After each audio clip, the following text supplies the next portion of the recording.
मैं डॉक्टर चंद्रभूषण तिवारी, जूथा लाल संस्कृत महाविद्यालय मझौलिया, पश्चिम चंपारण,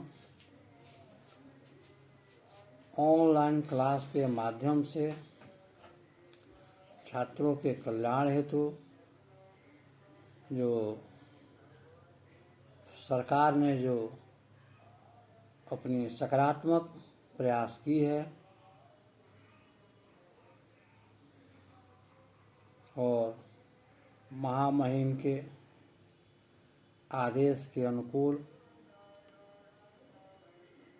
छात्रों के हित को देखते हुए यह जो ऑनलाइन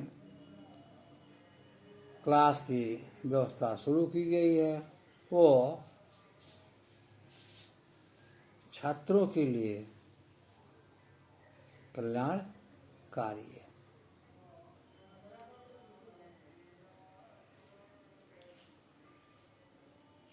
शिक्षा प्राप्ति के ज्ञान उपार्जन के जो कुछ आवश्यक तत्व हैं, वस्तुएं हैं, उनमें से सर्वप्रथम गुरु के समक्ष जो बैठकर अध्ययन किया जाता है वह सर्वोत्तम है एवं गुरु जो प्राध्यापक शिक्षक छात्रों को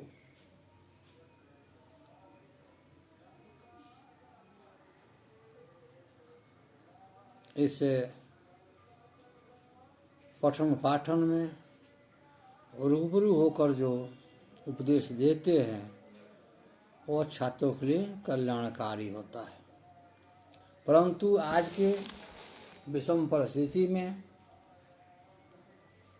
जो पूरा विश्व कोविड-19 से संक्रमित है,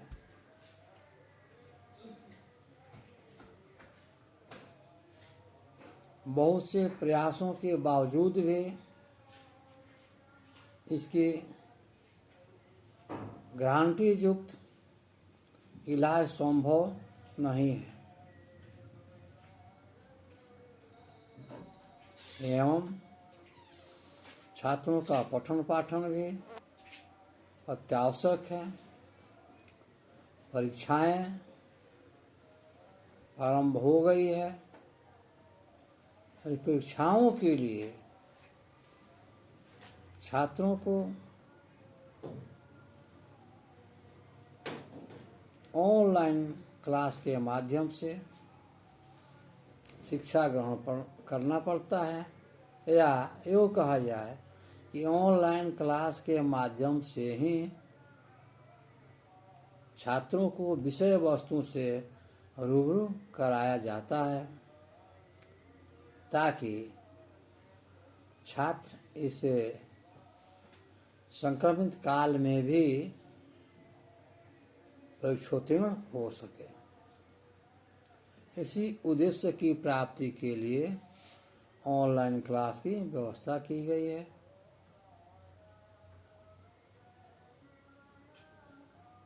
आज का जो शीर्षक है वो है मेघदूत। सर्वप्रथम हम लोग यह विचारें कि इस रचना का नाम मेघदूत क्यों पड़ा है। कारण पूर्णतः स्पष्ट है कि इस खंडकाव्य में कवि कालिदास ने जो अपने आंतरिक भावों को जिस प्रकार व्यक्त किए हैं वो अपने आंतरिक संवेदनाओं को जैसा प्रकट किए हैं उन्हीं के भावों के अनुरूप इस खंड काव्य का नाम मेघदूत रखा गया है। कहने का तात्पर्य है कि इस काव्य में मेघ को दूत बनाया गया है। मेघ दूत है और दूत का जो मुख्य कार्य होता है संदेशों का संवाहन करना, अर्थात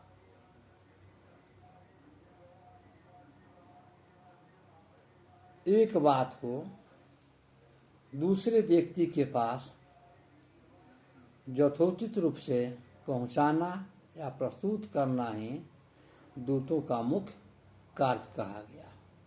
अर्थात संदेशों को, वाक्यों को, मंतव्यों को, भावों को एक जगह से दूसरे जगह ले जाना, ले आना, यह दूतों का कार्य होता है। यहाँ जो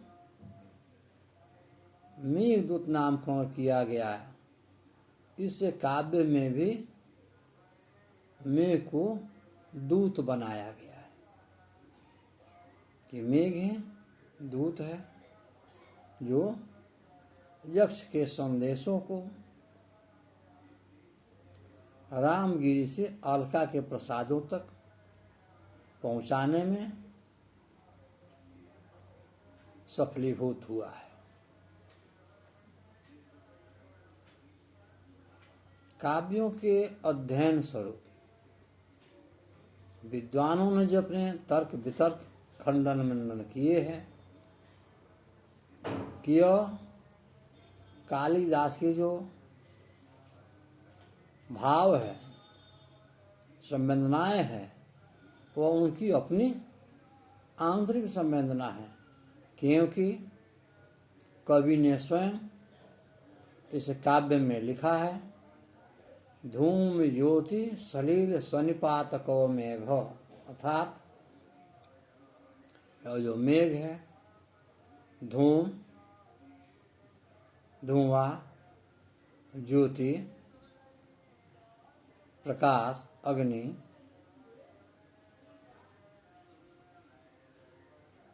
सलील, जल और मरुत हवा, अर्थात धुआं, आग, जल और हवा के मिश्रण से इस मेघ का निर्माण होता है।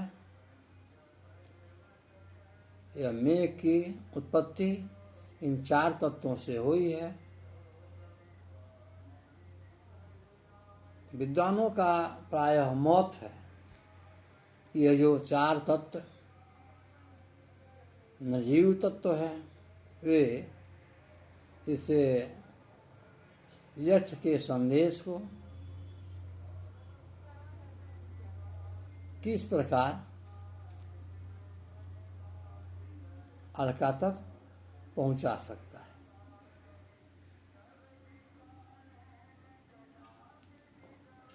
इसी संदर्भ में कतिपय विद्वानों का यह भाव है कि यह जो यक्ष है वह कामार्थ है, और जो कामार्थ होते हैं उन्हें चेतन अचेतन का ज्ञान अनुभव नहीं रह पाता है। जैसा कि कवि ने लिखा है, चेतन अचेतनासु, अर्थात चेतन अचेतन का बोध ज्ञान उसे नहीं रह पाता है।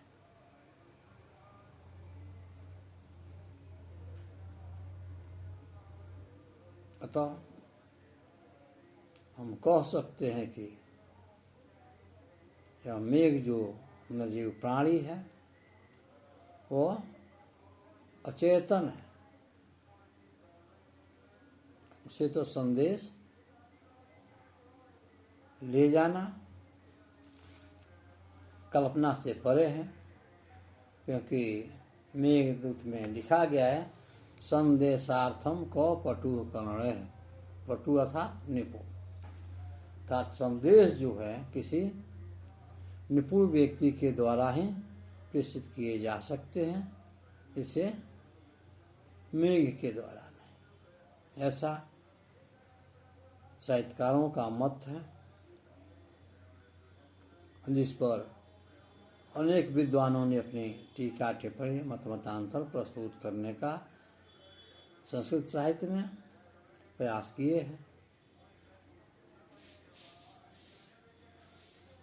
अर्थात मेघ को दूत बनाकर यक्ष अपने संदेश को अपने भारजा तक पहुंचाने का प्रयास करता है।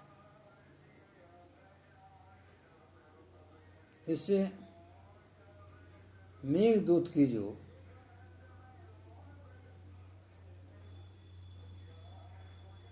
अत्यंत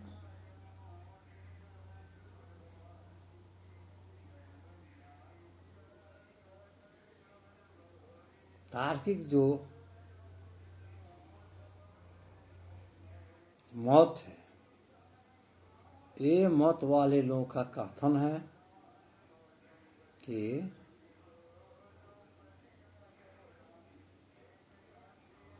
यक्ष इस मेघ से कहता है, हे मेघ पुष्करा आवर्त का नाम, अर्थात हे मेघ तुम मेघों में उत्तम कुल के मेघ हो, पुष्कर और आवर्तक नाम के मेघ हो।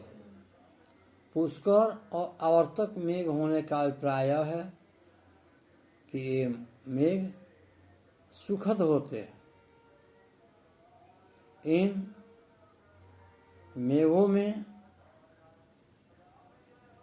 पानी अवश्य बरसता है, लोग इस पृथ्वी तृप्त होते हैं। इसीलिए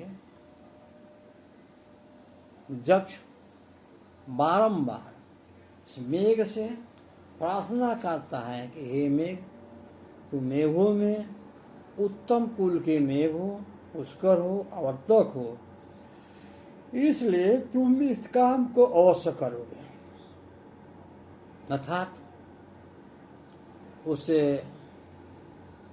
यक्ष की जो आस्था है, विश्वास है, वो यह है कि तू मेरे अधूरे कार्य को अवश्य पूर्ण करोगे, सिद्ध करोगे। यह यक्ष का तर्क। इससे मेघदूत में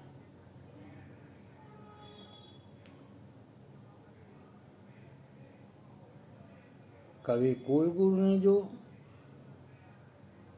अपने वर्णन कला को प्रदर्शित करने की जो कला दिखाई है, वो अभी अत्यंत महत्वपूर्ण है, क्योंकि हम लोग जानते हैं यह मेघदूत दो भागों में विभक्त है, पूर्व मेघदूत और उत्तर मेघदूत। पूर्व मेघदूत का जो विषय है वो है कि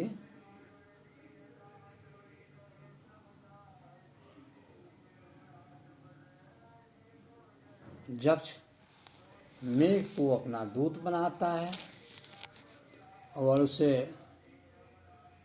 मेघ से प्रार्थना करता है, कुटज के पुष्पों को अर्पित करता है कि हे मेघ तो उत्तम कुलों में उत्पन्न मेघ हो, तू मेरे कार्य को अवश्य पूर्ण करोगे। और इस क्रम में वह रामगिरी से अलका तक के जो मार्ग है, पर्वत आदि नदियाँ जो रास्ते में उपलब्ध है, उस सबों का भी वर्णन कवि ने बड़े ही कलात्मक दृष्टि से प्रस्तुत करने का सफल प्रयास किया है। जो इसका उत्तरार्ध भाग है उसका नाम है उत्तर मेघदूत। प्रथम का नाम है पूर्व मेघदूत और दूसरे का नाम है उत्तर मेघदूत। इस उत्तर मेघदूत में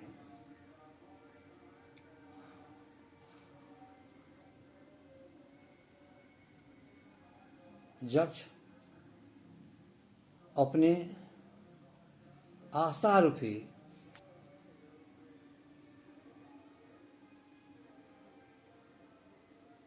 संदेशों को मेघ के द्वारा प्रस्तुत करता है और इस उत्तर मेघदूत में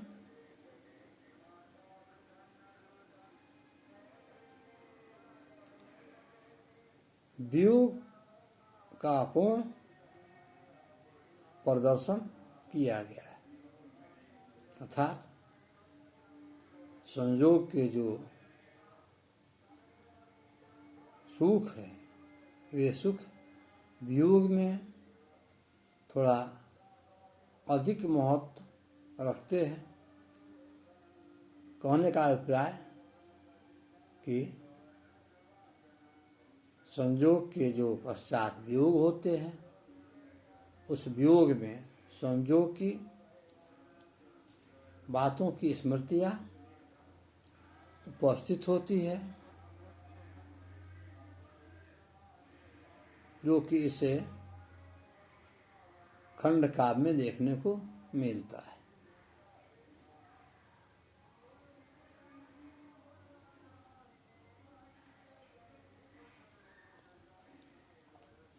जैसा कि हम जानते हैं कवि कुलगुरु कालिदास अलंकारों के प्रयोग में निपुण है एवं विषय वस्तुओं के वर्णन करने में भी दक्ष है।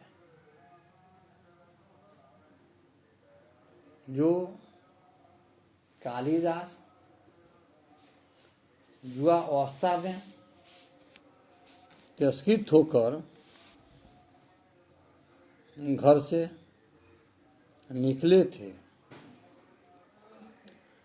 वहीं कालिदास प्रौढ़ होने पर जब अपने गृह को आते हैं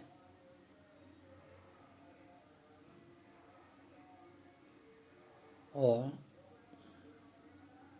कहते हैं अनावृतम कपाटम देहि, अनावृतम कपाटम देहि, और उनकी जो भार्या है वह स्वयं ऐसे वाक्यों को सुनकर कहती है अस्ति कश्चित् वाग विशेष, अस्ति कश्चित् वाग विशेष, अस्य कश्चित् वाग विशेष, यह किसकी वाक्पटुता है, यह किसकी बात की विशेषताएं हैं। इस संदर्भ में इसे अस्ति अस्य उत्तरस्य देश नागाधिराज हिमालयो वर्तते, कालिदास ने कुमार संभव महाकाव्य की रचना की और कश्चित कांता विरह गुणम स्व अधिकारात परमतः से कश्चित सबसे मेघदूत की रचना उन्होंने की है।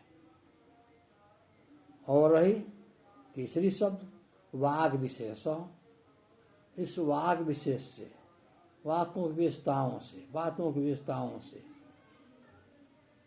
उन्होंने रघुवंश महाकाव्य की रचना की।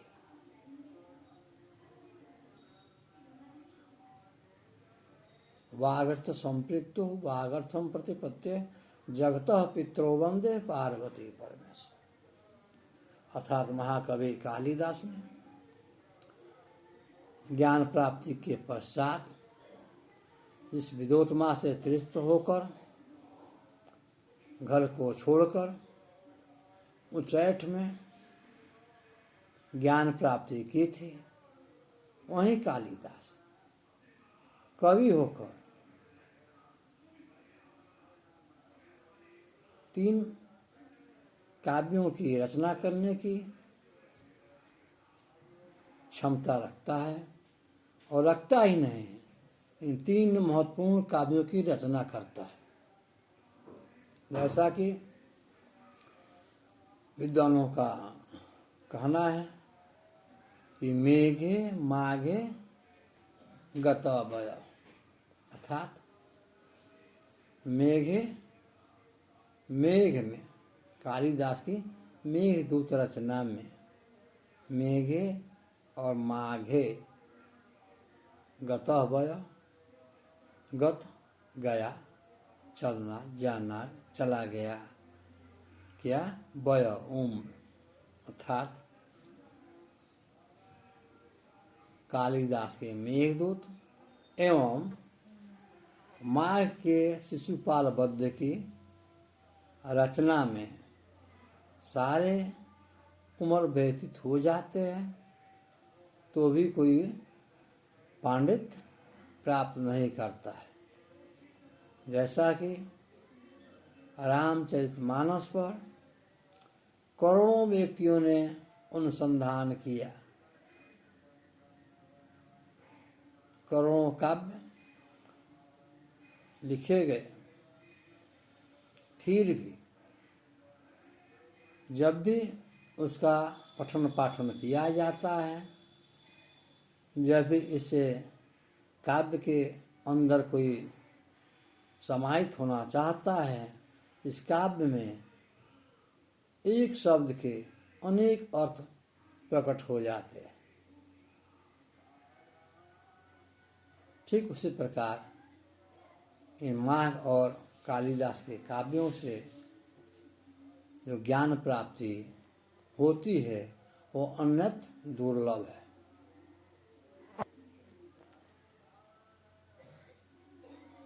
आज मैं पुनः इस मेघदूत की चर्चा